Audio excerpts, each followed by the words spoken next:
Hello, Justin. Hey James, how you doing? I'm doing pretty good. I almost missed the interview because I was sitting here watching the documentary on Vince Carter and was getting so much into it. I was like, oh my God. My phone went off and said, hey, in about 10 minutes, you got this interview with Justin Polk. And I'm like, I got to stop watching the documentary and I don't want to. I'll pick up after I'm done with the interview. Yeah. Well, yeah, go back, and get back into it. I love it. I love to hear that. Oh my God, it was really good.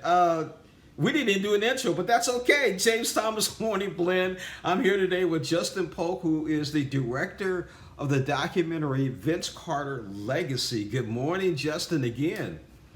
Good morning, James. Thanks for having me. Well, thank you for being with us. So, talk a little bit about Vince Carter Legacy without giving too much away.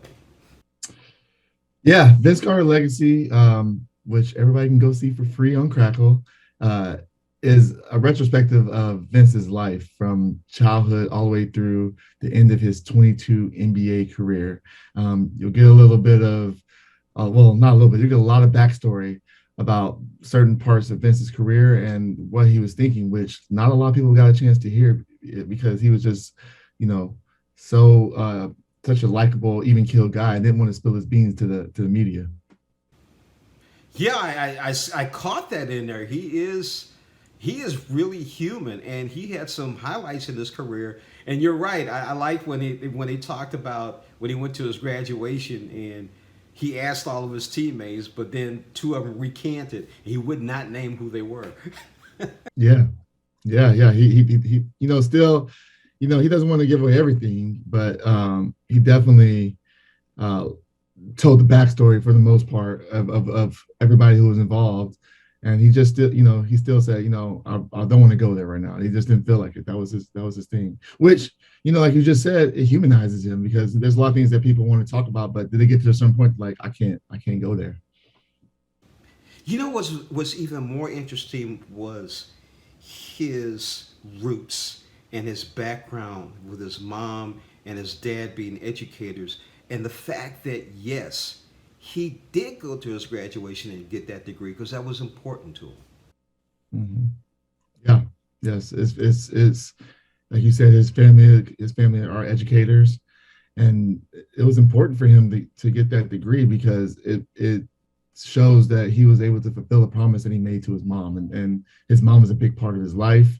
I think she still manages him to this day, and on a day-to-day basis.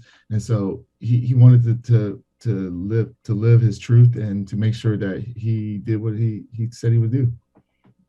One of the highlights of the documentary, just to highlight, we won't give much more away, is that dunk contest. That that was that was truly amazing. I mean, that dunk contest might be the best one in the history of the NBA. I remember watching it when I was in college and in my little dorm room and going crazy watching every dunk. I just couldn't believe it. And to hear what he was thinking during that time was really special. And it just brought me back to my childhood. And I hope it does that for a lot of other people that watch it. Justin, it's interesting. You said you were in college watching the dunk contest, and you were just amazed with it, and you were watching Vince Carter do his thing. So here you are now directing a documentary on Vince Carter. What was going through your mind then? Yeah, I mean, the fact that I had a chance to come aboard and direct this, it really was special. Um, you know, I spent my summers in St. Louis in U City with my grandmother, and I got to watch a lot of talented basketball players come up through that town, and to be able to take all my knowledge and my background of NBA and sports in general and be able to direct one of the greatest. Um, it was very surreal for me, and I was thankful that Lineage Digital brought me in to do it. Great. You speaking of St. Louis University City, I am right now in University City doing his interview. So you That's talking right. about a coincidence? Interesting. Shout out, you City Lions. My grandmother, 93 years old, up there. Justin, one more thing I want to talk about, and something I'm really impressed with. Please talk about your Invisible Collective.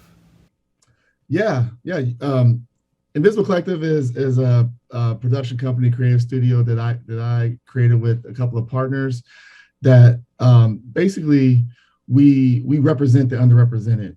So those talented people who are minorities, women, the LGBTQ plus community, we back them as creatives and want to see more of them in the world. So that's what Invisible Collective does. That sounds great, and I know it's based in Los Angeles. Any chance of getting a second location here in St. Louis? I've talked about it many times. I got roots there, and I have some production people there. So we're national and international. So you never know. We'll be there shooting something soon, I'm sure. Definitely. And then when you come here and shoot, we got to hook up. All right. I love it. I appreciate that. James Thomas has been sitting here talking with the director of the Vince Carter Legacy documentary, Justin Polk, who actually grew up in St. Louis and University City. So thank you again for being a part of Morning Blend. Thanks so much.